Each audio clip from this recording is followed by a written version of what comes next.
وبنعمته تتم الصالحات.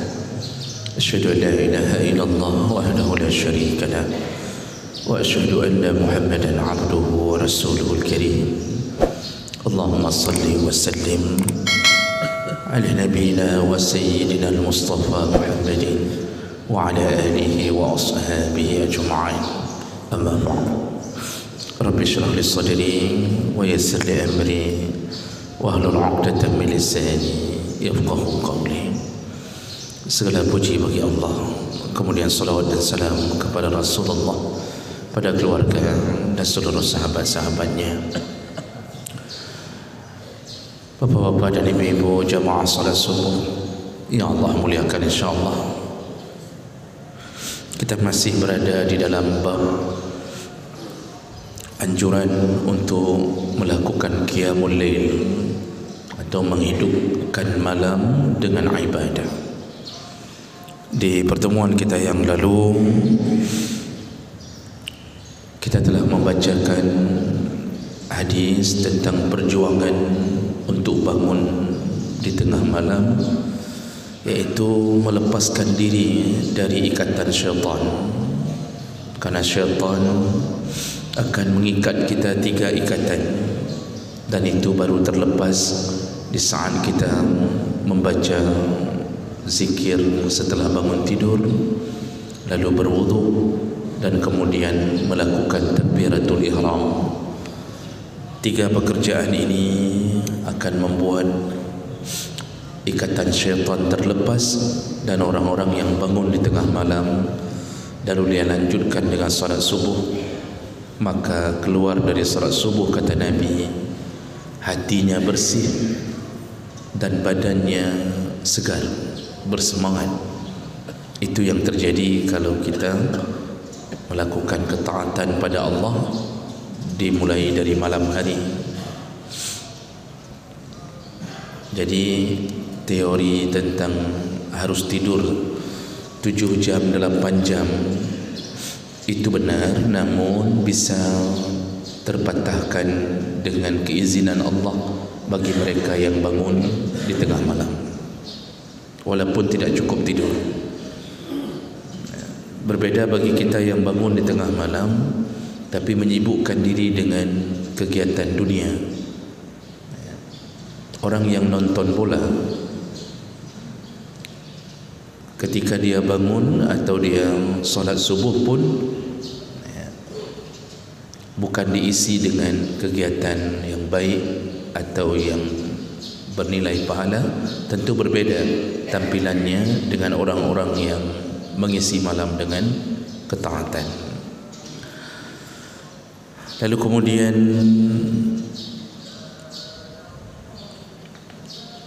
juga satu hadis telah kita bacakan bahawa Nabi SAW ketika datang ke Madinah pertama sekali, Nabi menasihati penduduk Madinah untuk bangun di tengah malam. Itu nasihat Nabi pertama ketika Nabi datang dan masuk ke kota Madinah ketika hijrah.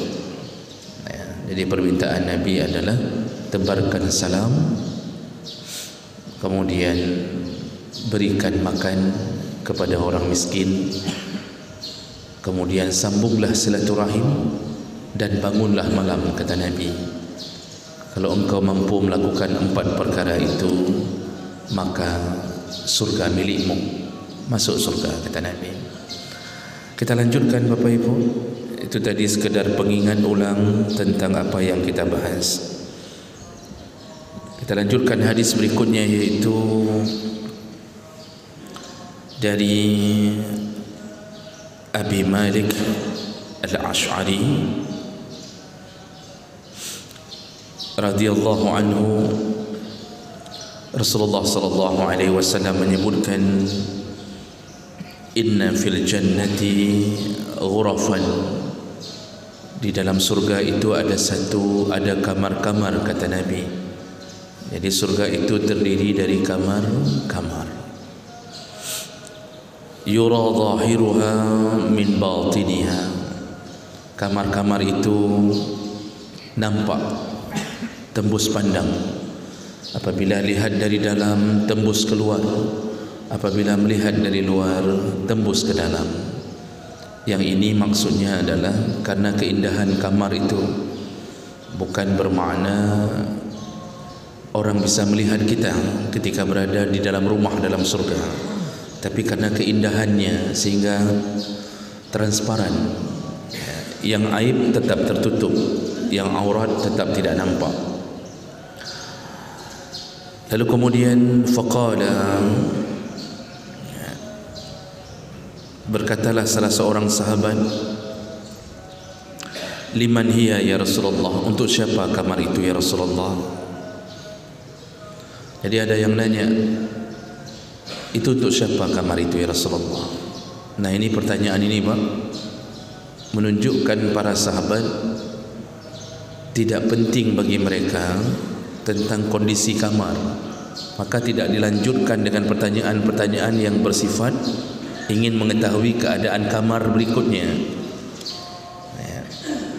Karena mereka sudah yakin surga itu indah dan keindahannya melebihi daripada apapun yang ada di dunia. Karena Allah Subhanahu wa taala menciptakan keindahan surga itu 99% lebih dahsyat daripada indahnya dunia. Maka sahabat tidak lagi nanya semennya bagaimana, halamannya di luar rumah itu bagaimana, plafonnya terbuat dari apa, nanti ada ayunan atau tidak. Tidak ada pertanyaan itu. Lalu apa ditanya? Untuk siapa rumah itu ya Rasulullah? Siapa yang berhak masuk ke rumah itu? Ini pertanyaan orang yang merindukan surga. Pertanyaan orang yang ingin tahu syarat masuk ke situ apa. Karena hari ini kadang-kadang ada orang nanya macam-macam tentang kondisi sebuah tempat, tapi nggak ada rencana masuk. Orang Islam semua tahu surga itu indah, dan bahkan sudah banyak mendengarkan hadis-hadis tentang keindahan surga. Tetapi Masya Allah, lihatlah orang-orang hari ini tidak berusaha untuk masuk ke dalamnya. Jadi cuma terpana saja dengan keindahan, tapi masuk tidak. Ini kan satu kebodohan. Kita tahu ada tempat indah, tapi kita nggak penting. Yang penting tempat itu indah. Nggak penting kita berada di sana atau tidak. Mau neraka boleh, mau surga alhamdulillah. Tapi sahabat begitu dengar cerita tentang indahnya surga dan kamar-kamar yang ada di dalam surga, pertanyaan mereka segera mengejar Nabi, yaitu apa syaratnya masuk ke situ ya Rasulullah. Nah Bapak Ibu yang Allah muliakan, dalam hadis-hadis yang lain dan dalam ayat-ayat Allah itu banyak diceritakan tentang kedahsyatan isi surga. Yang pasti di setiap surga itu diberikan kamar-kamar, maksudnya rumah-rumah seluas mata memandang. Jadi tanah kita yang dikapling Allah itu seluas mata memandang. Kita punya kebun seluas mata memandang. Kebun itu dipenuhi dengan berbagai macam tanaman sesuai dengan zikir kita yang ada di atas dunia. Karena setiap kali satu zikir, tasbih, tahmid menumbuhkan satu pohon kurma, kata Nabi sallallahu alaihi wasallam. Jadi bercocok tanamnya di sini. Bercocok tanamnya di sini. Kemudian di setiap kamar-kamar yang ada dalam rumah itu diisi oleh Allah dengan 70 bidadari dalam hadis. Sebutkan 70 bidadari. Kita jangankan 70 di dunia, mau kawin dua saja harus berantem duluan. Begitu kan ibu-ibu? Di sana 70, Masya Allah. Apakah ibu-ibu ada cemburunya lagi? Tidak. Karena mereka sudah mendapatkan kesempurnaan. Di sini cemburu kenapa? Enggak cukup uang belanja. Istri pertama 2 juta, istri ketiga 3,5 juta. Berantem, wajar. Di sana sempurna, cemburu itu hilang. Mau kemana pergilah. Dan jangan tanya tentang keindahan bidadari, jangan ditanya. Di dunia saja kadang-kadang ketika ditampilkan sosok-sosok yang yang mungkin begitu indah dari negara ini, negara itu. Ini dalam Piala Dunia, saya lihat di Facebook,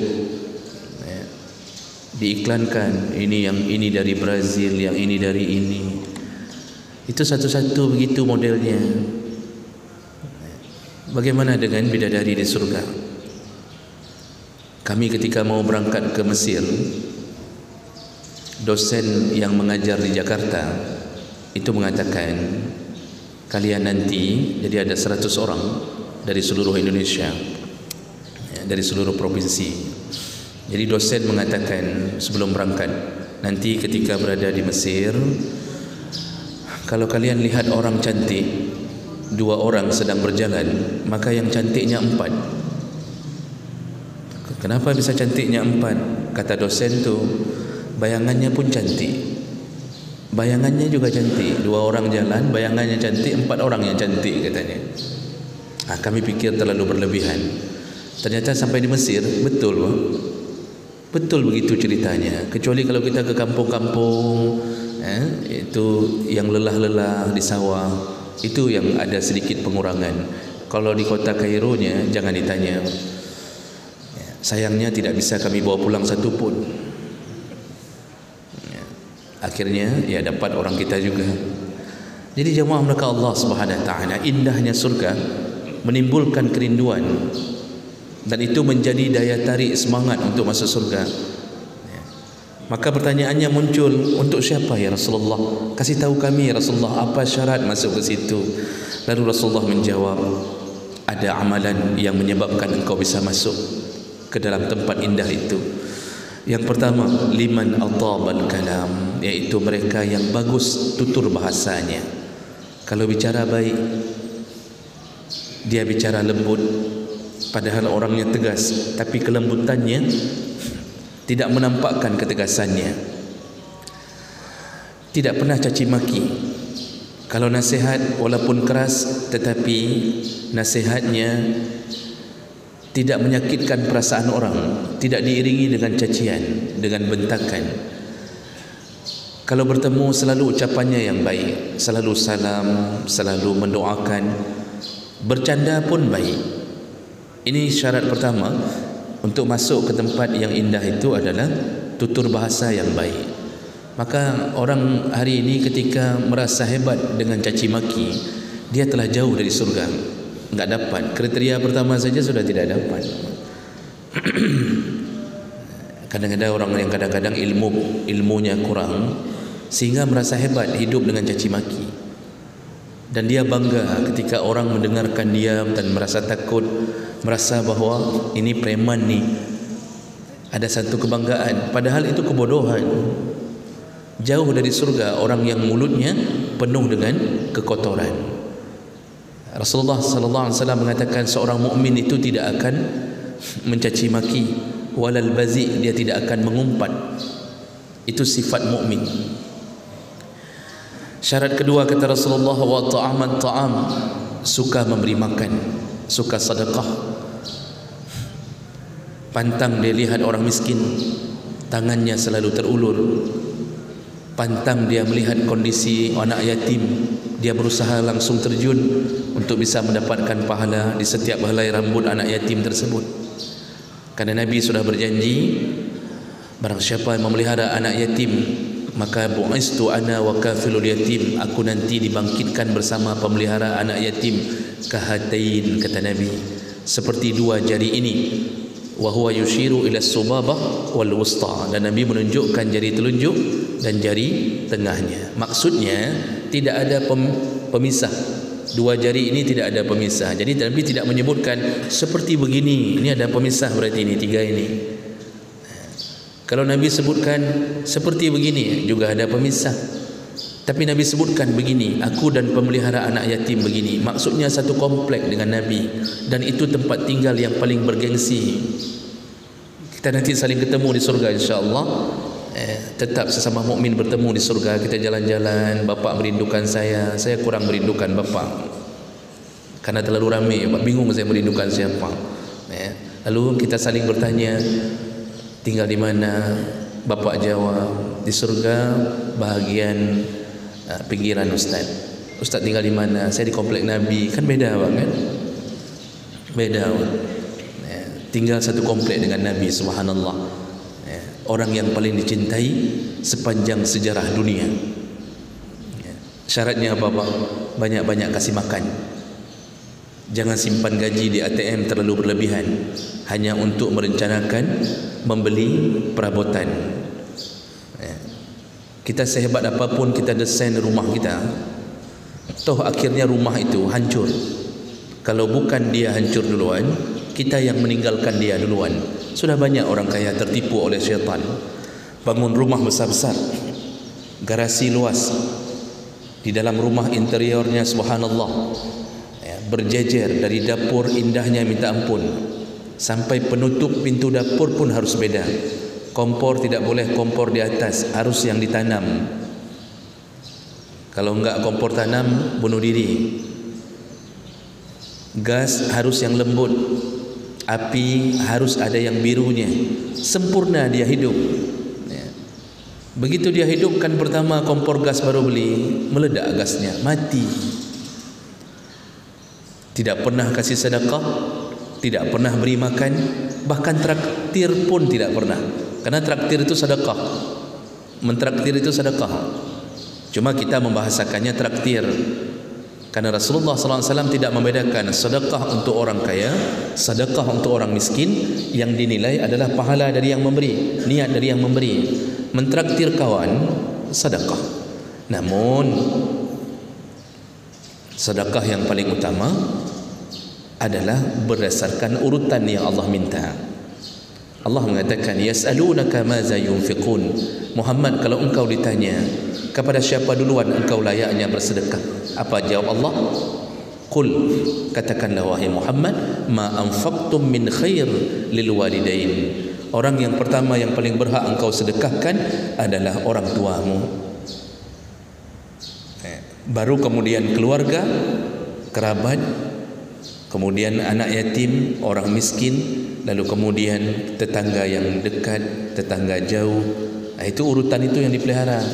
Jangan kita sedekah teman sekantor terus-terusan, lalu kita lupa kepada siapa yang lebih utama. Ada orang yang begitu hebatnya bersedekah kepada istri-istri yang bekerja di kantornya. Istri-istri orang dia sedekahkan, tiap-tiap gaji pertama istri orang duluan dapat, semuanya ditraktirnya. Tapi istri sendiri tidak pernah dapat. Istri orang awal bulan dibelikan macam-macam pak. Jadi kalau ada pimpinan yang baik itu, asal awal bulan dia panggil, udah semuanya makan. Istri dari di WA tadi suruh beli apa yang dia inginkan, enggak sampai-sampai ke rumah. Ini yang jangan terjadi. Ini kata Nabi, orang yang suka kasih sedekah, memberi makan orang, itu syarat kedua membuka pintu yang indah ini. Kemudian yang ketiga kata Rasulullah, yaitu wa ifsha as-salam. Tebarkanlah salam. Orang-orang yang suka menebarkan salam. Salam ini ada dua, salam lisan dan ada salam yang bermakna majazi, yaitu kedamaian. Jadi orang yang paling baik itu yang selalu bertemu orang menebarkan salam. Atau makna kedua lebih luas, yaitu dia menebarkan kedamaian. Assalam itu kedamaian. Di mana dia berada orang aman. Dia tidak pernah berusaha menjadi provokator, tidak pernah mengadu domba.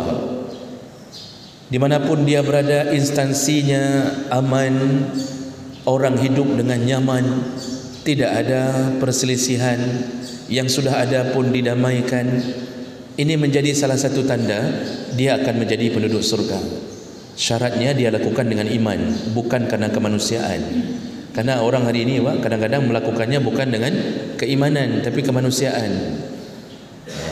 Dia tidak punya pengetahuan bahawa salah satu syarat masuk surga adalah memberikan kedamaian pada orang lain. Tidak ada pengetahuan dari agama, tapi hanya karena instingnya saja. Sebagai manusia, instingnya ingin membuat kedamaian begini dan begitu. Pekerjaan yang tidak digantungkan kepada Allah, maka tidak dapat apapun dari Allah. apalagi yang model ingin hanya mendapatkan dari manusia.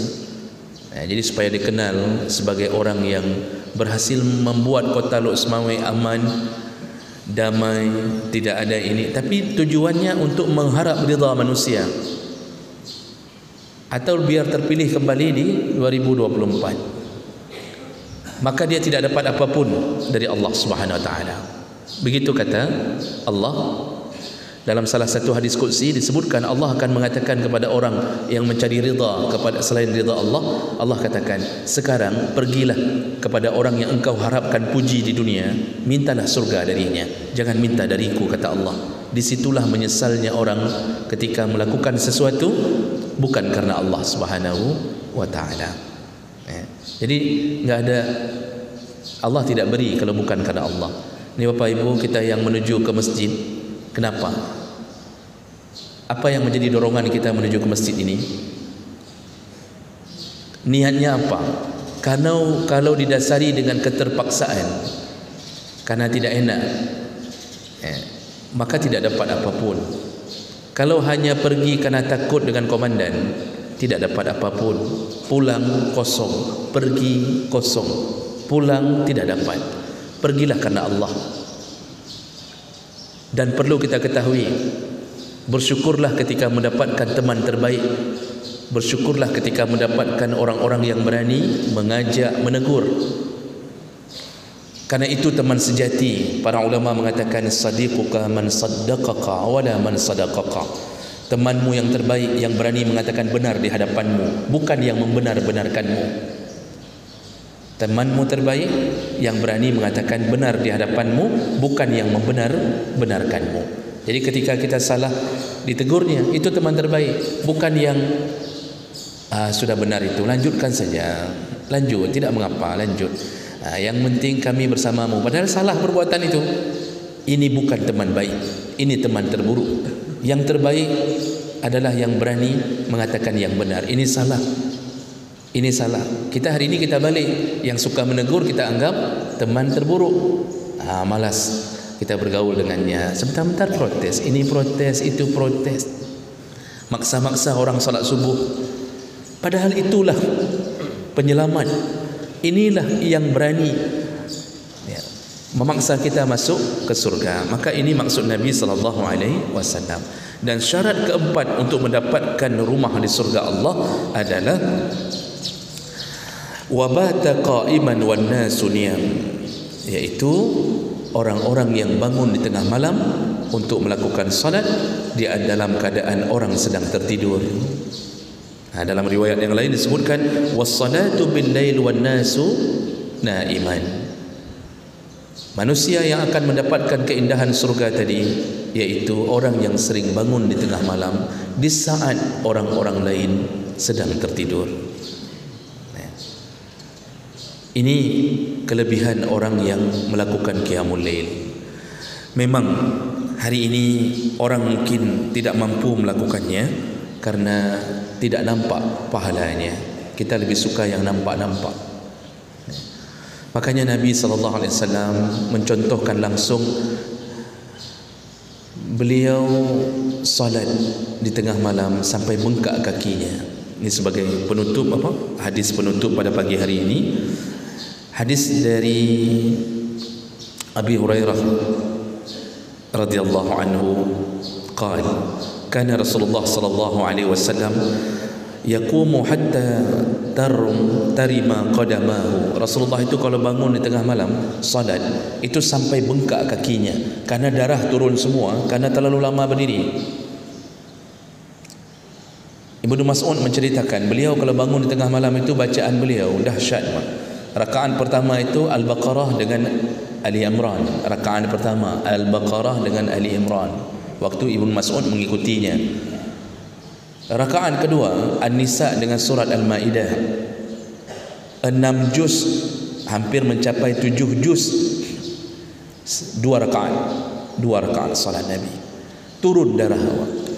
Ibnu Mas'ud hari itu malam terakhir dia ikut tahajud bersama Nabi. Dia tidak mau ikut lagi, bukan tidak mau tahajud lagi, tidak mau ikut lagi, enggak sanggup tahan bersama Nabi. Jadi salatnya itu bisa berjam-jam. Kata Ibnu Mas'ud, bacaannya pun bukan dipercepat, bacaannya sempurna, huruf keluar dengan sempurna. Maka wajar Nabi bengkak kaki, darah turun ke kaki semua. Dan dilakukan bukan 1-2 malam, setiap malam. Lalu kemudian Abu Hurairah menceritakan, faqila lahu, ada yang bertanya kepadanya. Di dalam hadis yang lain yang bertanya ini Aisyah radhiyallahu anha, ayya ya Rasulullah, atasna'u hadza wa qad ja'aka min Allah an qad ghafara laka ma taqaddama min zambik wa ma ta'akhkhar. Ada sahabat bertanya, atau Aisyah yang bertanya dalam riwayat yang lain, ya Rasulullah, kenapa engkau melakukan seperti ini? Kenapa engkau siksa dirimu seperti ini? Padahal engkau adalah orang yang telah diampunkan dosa-dosamu yang telah berlalu dan diampunkan dosa-dosamu ke depan. Maksudnya, bukankah engkau dijamin surga? Kenapa engkau seperti ini? Nah, ini kan pertanyaan yang sangat wajar, Pak. Karena orang kalau sudah mendapatkan jaminan, biasanya enggak akan berbuat terlalu hebat.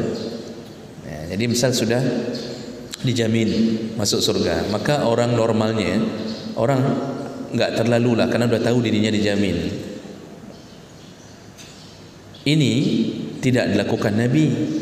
Nabi walaupun dijamin masuk surga, tetap dia melakukan salat seakan-akan orang yang belum dipastikan masuk surga, sehingga dia mengejar surga. Lalu kemudian ditanya, kenapa engkau melakukan ini sedangkan engkau sudah dijamin dosamu diampunkan? Apa jawaban Nabi? Qal afala akunu abdan syakura, tidak bolehkah aku menjadi hamba yang bersyukur? Jawaban Nabi pak telak. Ternyata Nabi melakukan salat malam sebagai tanda terima kasihnya kepada Allah Subhanahu wa ta'ala. Kenapa? Nabi telah dijamin masuk surga. Dia diberikan telaga Al-Kausar, satu kapling khusus untuk Nabi, tidak diberikan kepada Nabi yang lain. Lalu kemudian dialah yang membuka pintu surga yang pertama. Tidak akan dibuka pintu surga kecuali dengan ketukan dan diiringi dengan nama Nabi SAW. Lalu umatnya orang yang pertama akan dimasukkan surga, diurus oleh Allah dengan kemudahan di akhirat. Lalu kemudian umatnya lah yang paling banyak memenuhi surga. Paling banyak itu umat Muhammad yang memenuhi surga. 2/3 isi surga itu umat Muhammad. Ada hadisnya, Pak. Saya tidak bacakan hari ini karena waktu. Nanti Bapak enggak ada rencana lagi masuk surga kalau terlalu lama. Kan? Jadi Bapak Ibu yang Allah muliakan, disyukuri oleh Nabi, satu-satunya Nabi yang diberi kesempatan memberi syafaat hanya Rasulullah sallallahu alaihi wasallam. Di saat Nabi lain menolak untuk memberi syafaat, begitu banyaknya pemberian Allah, Nabi tidak tahu cara terima kasih kepada Allah, maka dia lakukan sesuatu yang untuk menghambakan dirinya kepada kekuasaan Allah. Itu Nabi kita Muhammad sallallahu alaihi wasallam. Maka salat tahajud itu salatnya orang bersyukur. Salat tahajud itu salatnya orang yang sudah dapat gaji setiap bulan keluar sendiri. Itu belum lagi kena tunjang sana, kena tunjang sini. Gaji 4,5 juta, kemudian ditunjang sana sini paling 7 juta, 8 juta. Dia bersyukur. Di saat orang lain memilih-milih aqua gelas yang kosong untuk bisa mendapatkan 10,000 setiap hari. Salat tahajud itu salatnya orang yang bersyukur diberikan istri, bersyukur diberikan hidayah, diberikan iman, diberikan Islam, bersyukur diberikan anak. Semuanya dia syukuri. Makanya Allah paling sayang kepada orang yang salat tahajud. Maka Bapak Ibu yang Allah muliakan, gemarkanlah salat ini walaupun cuma sebentar sebelum salat subuh. Mudah-mudahan ini menjadi salah satu yang menyebabkan kita bisa melanggengkan salat di tengah malam, dan boleh melakukannya walaupun 5 menit sebelum azan yang kedua di waktu subuh. Itu masih waktu tahajud. Bagi yang enggak mampu bangun di tengah malam, bangun saja 15 menit sebelum azan subuh. Lakukanlah 2 rakaat dengan khusyuk, menangislah, mohonlah ampun kepada Allah. Allah kabulkan segala-gala insya-Allah. Baik, saya berhenti di sini.